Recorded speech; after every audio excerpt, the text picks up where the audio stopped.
Puji Tuhan, Shalom, selamat malam Bapak Ibu Saudara-saudara yang dikasihi oleh Tuhan. Bertemu lagi dengan saya Devi Siloto dalam segmen Saat Teduh pada malam hari ini. Malam hari ini saya akan membawakan sebuah renungan singkat yang saya ambil di dalam Matius 25 ayat 20. Saya bacakan terlebih dahulu. Matius 25 ayat 20. Hamba yang menerima 5 talenta itu datang dan ia membawa laba 5 talenta. Katanya, Tuan, 5 talenta Tuhan percayakan kepadaku. Lihat, aku telah beroleh laba 5 talenta. Renungan pada malam hari ini saya beri judul perumpamaan tentang talenta. Tidaklah terlalu sulit bagi kita untuk mengidentifikasi kata-kata talenta ataupun talenta-talenta apa saja yang kita miliki. Bahkan sebagian besar orang masing-masing mempunyai lebih dari 1 talenta yang Tuhan karuniakan kepada dia. Nah, sebagian orang juga pasti bakalan memiliki talenta baik di bidang musik, bidang seni, bidang melukis, menulis, dan lain sebagainya. Juga sebenarnya terkadang tidak dibutuhkan waktu yang lama untuk kita menemukan, untuk kita menyadari tonjolnya talenta yang diberikan kepada kita. Nah, pokok permasalahannya ternyata bukanlah bagaimana kita menemui talenta kita itu, bagaimana kita menyadari bahwa kita punya talenta mungkin, ataupun bagaimana kita merasa bahwa oh saya pintar nih di bidang ini gitu, tapi melainkan bagaimana seharusnya kita menggunakan setiap talenta-talenta yang diberikan Tuhan kepada kita. Nah, seringkali kita tidak menggunakan talenta yang Tuhan percayakan kepada kita dengan baik. Sesungguhnya bahwa Tuhan selalu ingin mengingatkan kepada kita bahwa pentingnya menggunakan segala sesuatu yang Tuhan berikan kepada kita, Tuhan percayakan kepada kita. Inilah pesan Tuhan setiap minggu untuk bagi setiap kita umat manusia. Nah, perumpamaan tentang talenta ini diawali dengan pertanyaan murid-murid Yesus di awal pasal 24 yang bertanya tentang apakah tanda-tanda waktu kedatangan Yesus yang kedua kali dan tanda kesudahan dunia di ayat 3. Nah, ketika itu Yesus memperingatkan murid-murid agar berhati-hati supaya jangan ada orang yang menyesatkan mereka. Tuhan juga mengingatkan mereka bahwa setelah kepergiannya ia akan datang kembali. Itulah sebabnya Tuhan menghendaki agar murid-murid selalu bersiap-siap sambil berjaga-jaga karena ia akan datang pada waktu yang tidak terduga, sama sekali tidak terduga.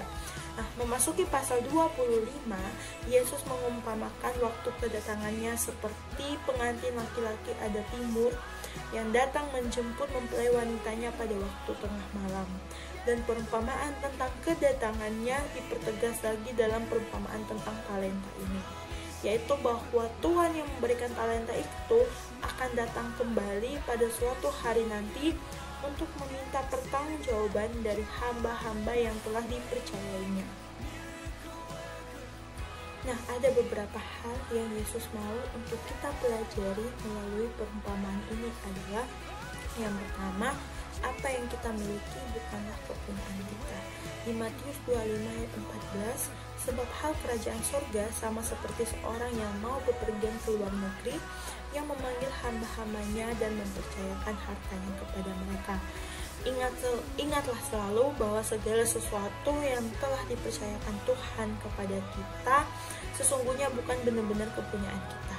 Di dalam Mazmur 24 ayat yang pertama, Tuhanlah yang mempunyai bumi serta segala isinya dan dunia serta yang ada di dalamnya.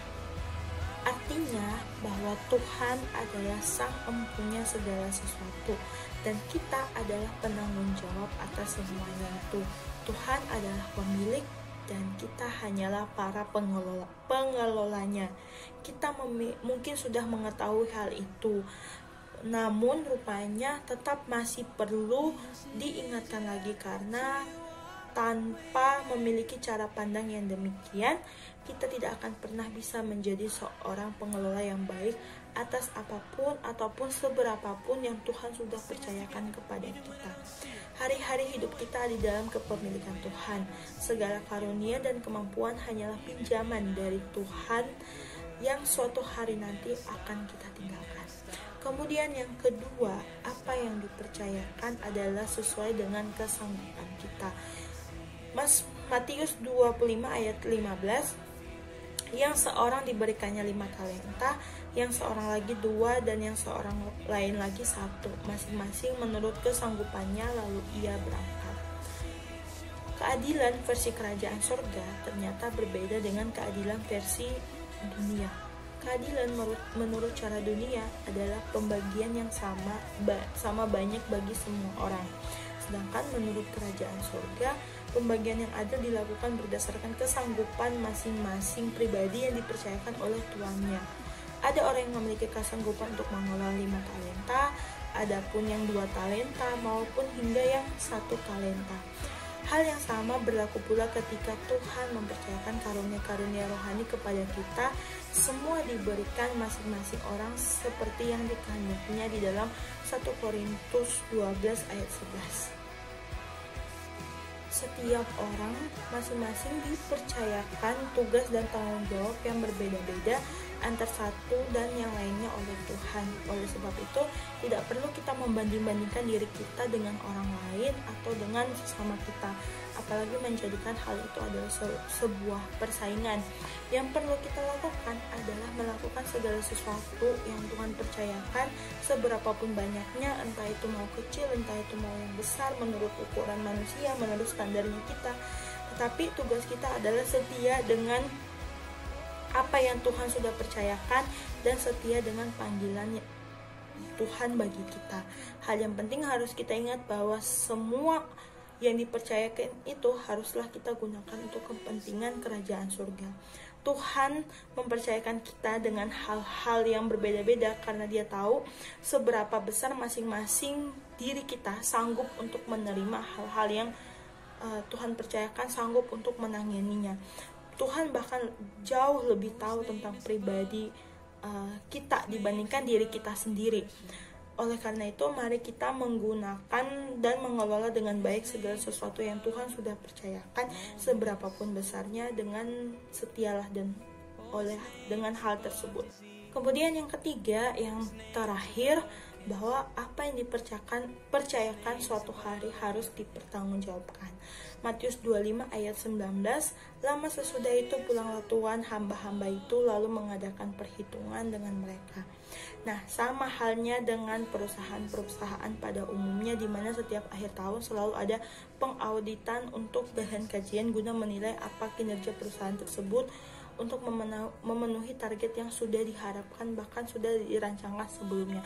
Sama halnya ketika kita ikut organisasi ataupun kita ikut suatu kepanitiaan ataupun hal-hal yang lainnya, pasti di akhir akan selalu ada namanya evaluasi, atau apa yang telah kita kerjakan selama 1 tahun itu akan kita pertanggungjawabkan tentang tercapaiannya seperti apa.